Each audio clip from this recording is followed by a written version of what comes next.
হে দেবী মা, কিছু একটা করো তুমি, কুমার বাবুকে বাঁচাও তুমি।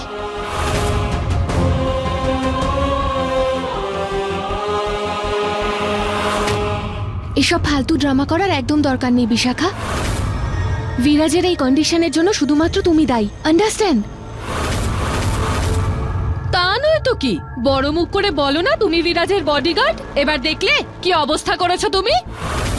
আর এখন সবার থেকে বাঁচবার জন্য এখানে পুজোর নাটক করছো বিশাখা। ছি।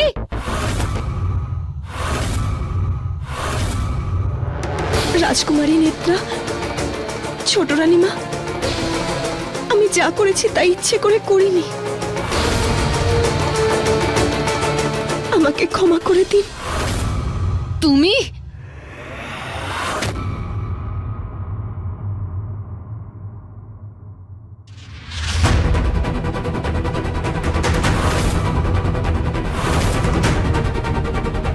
আমি জানি তুমি বিরাজের কখনো কোনো ক্ষতি হতে দেবে না। তুমি তো সব সময় ওকে সব বিপদ থেকে বাঁচাতে চেষ্টা করেছো। আজ যা কিছু হয়েছে তাতে তোমার কোনো দোষ ছিল না।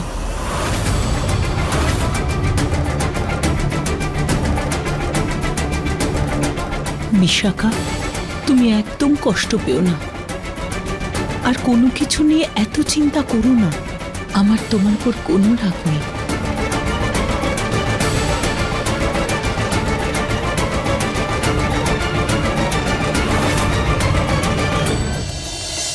তোমার ছেলের প্রাণ বাঁচানোর জন্য তোমায় আমাদের এখান থেকে বাইরে নিয়ে যেতে হবে।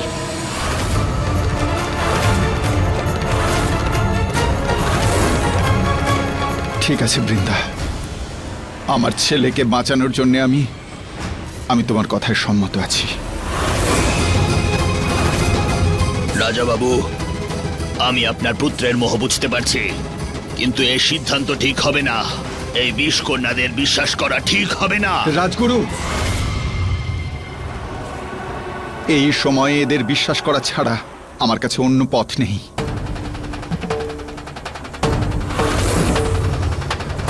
ঠিক আছে, কুমার বাবুকে ঠিক করার জন্য কোনো এক বিষ কন্যারই প্রয়োজন হবে।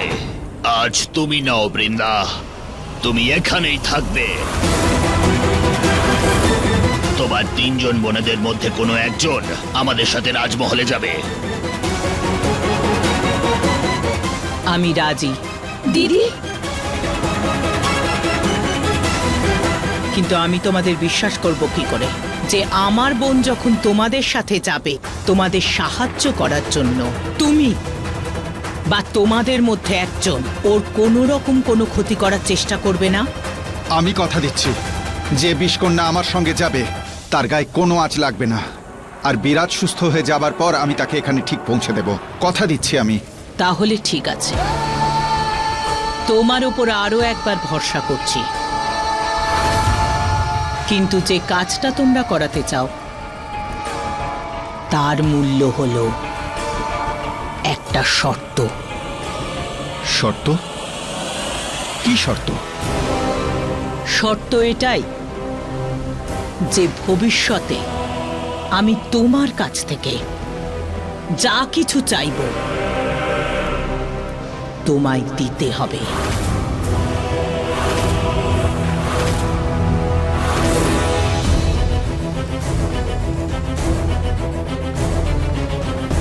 ঠিক আছে বৃন্দা, আমি তোমায় কথা দিচ্ছি, যদি ভবিষ্যতে তোমার কোনো জিনিসের প্রয়োজন পড়ে তাহলে তোমার সেই ইচ্ছা পূর্ণ করা হবে।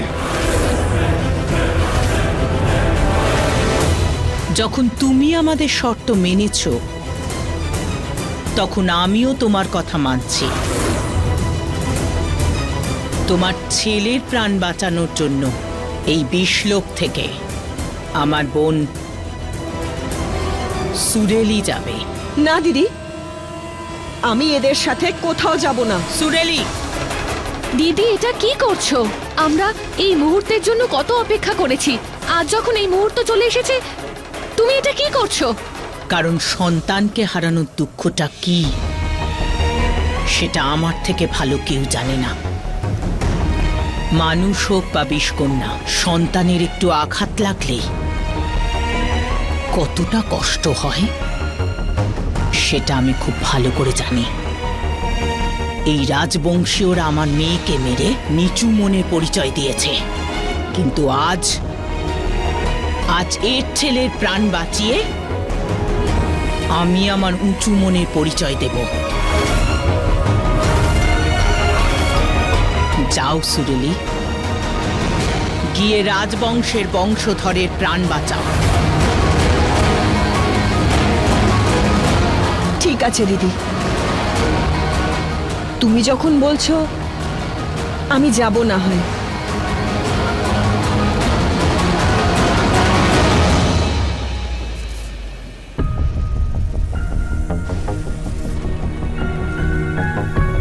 নিজের খেয়াল রাখবে। আচ্ছা দিদি।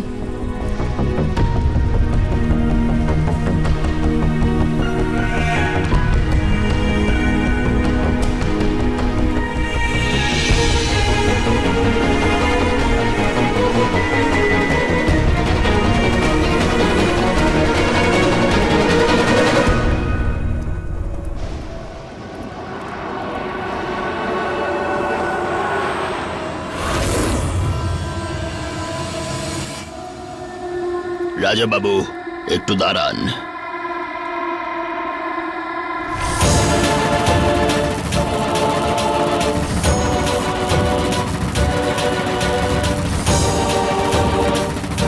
আমাদের সবার সুরক্ষার জন্য আমি ওকে মায়াজালে বেঁধে দিয়েছি। ও চাইলেও, ও চেষ্টা করলেও আমাদের কোনো ওর শক্তি দিয়ে বশ করতে পারবে না। চলো।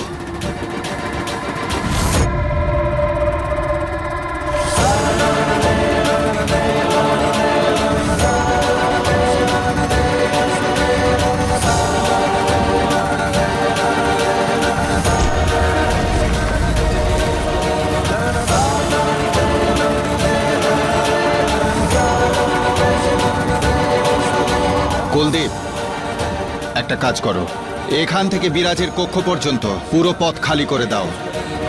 সুরেলির ব্যাপারে কেউ যেন কিচ্ছু জানতে না পারে। আজ্ঞে রাজাবাবু। আসুন রাজগুরু।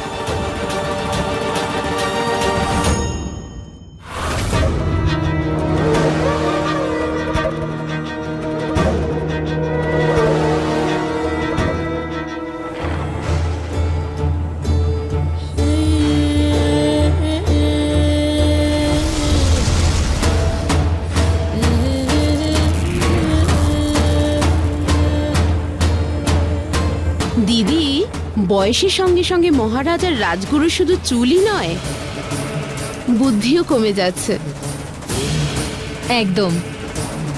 ওদের বোকা বানানো কতটা সহজ। কারণ আমরা নাটকটাই এত ভালো করেছিলাম। আমাদের ব্যবহার আর সমস্ত কথা মিথ্যে ছিল, যাতে আমাদের মধ্যে কাউকে নিজেদের সাথে বাইরে নিয়ে যায়। আর তাতে আমরা সফল হয়েছি।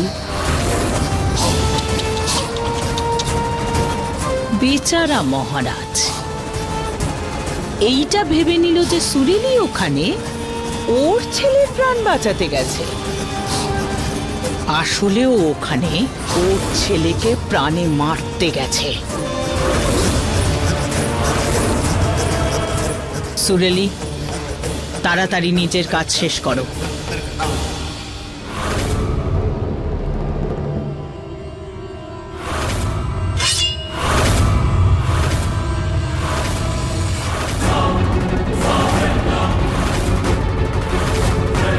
রাজাবাবু, দূরে সরো।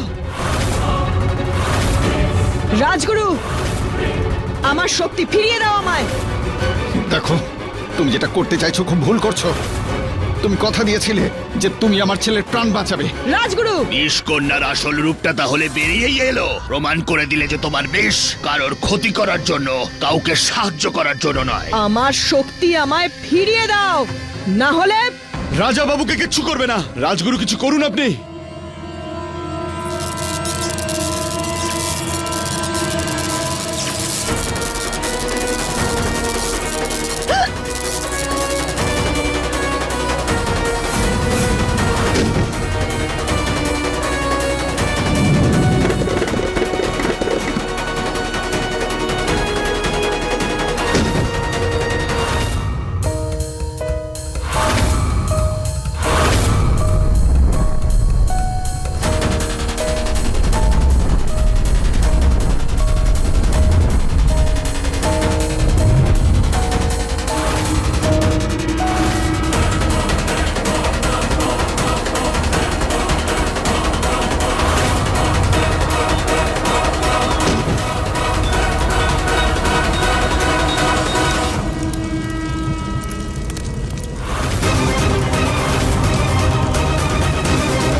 সত্যি ভাগ্য অনেক ভালো রাজ পরিবারের, প্রতিবার আমাদের হাত থেকে বেঁচে যাচ্ছে।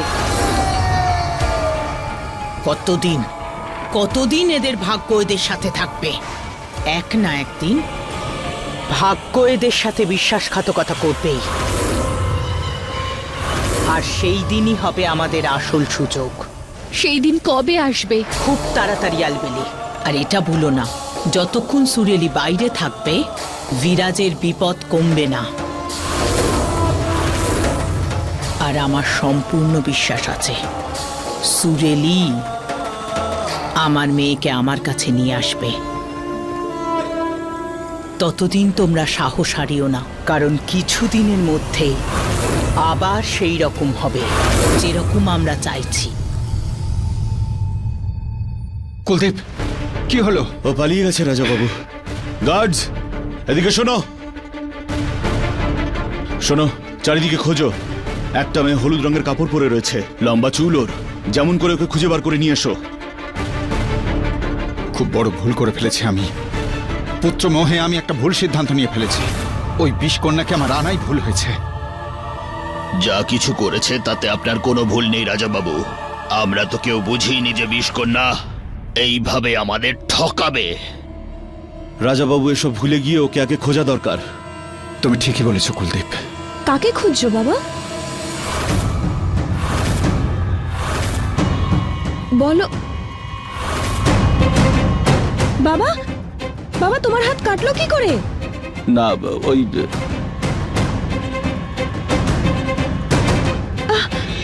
সবাই চুপ করে আছো কেন? কেউ বলছো না কেন কিছু? তোমার হাত কাটলো কি করে? আর আর কে ঠকিয়েছে তোমাকে বাবা? কাকে খুঁজছো তোমরা? ওই শত্রুদের হাত থেকে বাঁচবার জন্য এক বৈদ্যকে ডেকেছিলাম।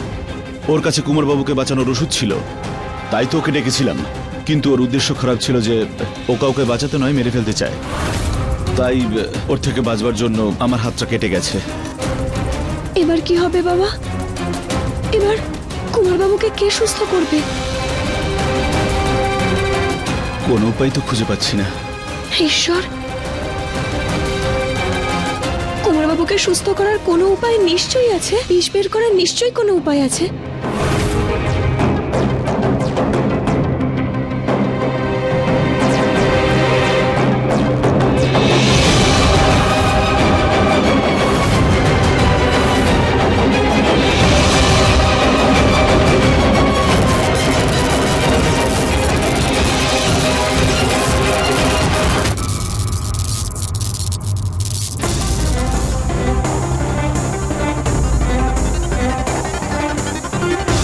রাজা বাবু, আমি কুমার বাবুর ঘরের বাইরে একটা সুরক্ষা কবচ তৈরি করেছি।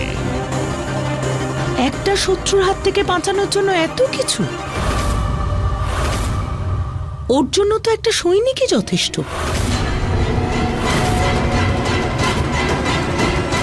মহারাজ, কোথাও পাওয়া যায়নি ওই মেয়েকে। মহারাজ, রাজকুমারের অবস্থা খারাপ হচ্ছে।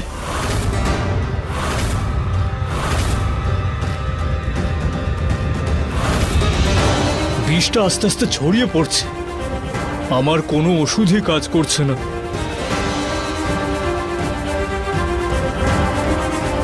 তাহলে অন্য কোনো ওষুধ দিন, অন্য কোনো ভাবে চিকিৎসা করুন। আপনি ডক্টর, এইভাবে হাল ছেড়ে দেবেন না। জানি মহারাজ, কিন্তু কি করব? মনে হচ্ছে আমার আর কিচ্ছু করার নেই। কিছু করার নেই মানে? আমার ছেলেও, ওর কিচ্ছু হতে পারে না। আপনি চলুন আমার সাথে।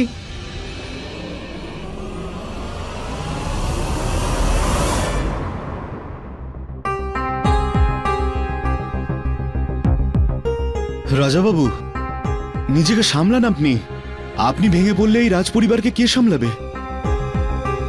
সব তো শেষ হয়ে গেছে, সব শেষ হয়ে গেছে। এখন আমি আর কিচ্ছু করতে পারবো না কুলদীপ।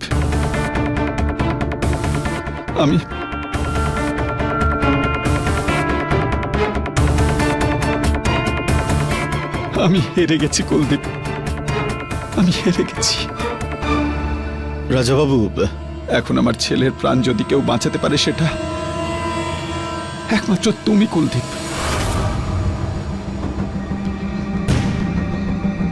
হ্যাঁ, আমি তোমার কাছে হাত জোর করছি কুলদীপ, বিরাজকে বাঁচিয়ে দাও। রাজগুরু তোমাকে যেটা বলেছে সেটা তুমি মেনে নাও।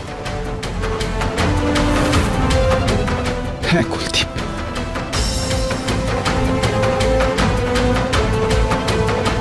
বিশাখার বিরাজের সঙ্গে মিলনই বিরাজকে বাঁচাতে পারে।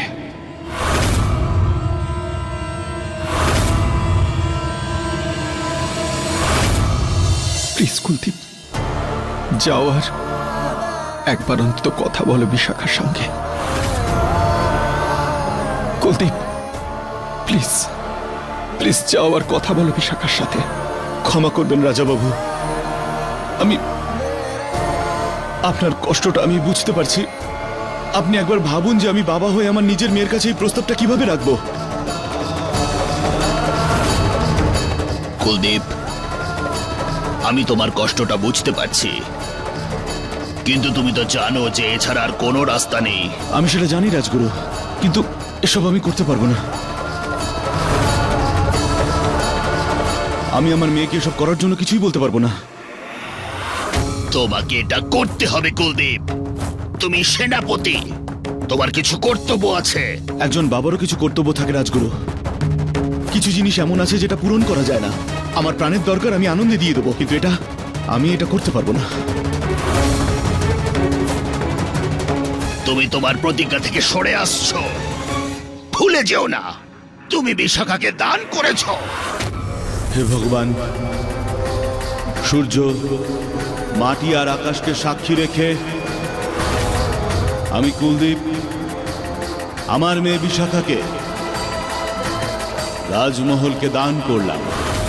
আজকের পরে আমার মেয়ে বিশাখার উপর শুধু রাজবংশেরই অধিকার থাকবে। ওর উপরে এখন রাজ পরিবারের অধিকার রয়েছে। ওর প্রতিটা পদক্ষেপ রাজ পরিবারের জন্যই হবে। তোমাকে মাথা নত করে সেটাকে মেনে নিতে হবে।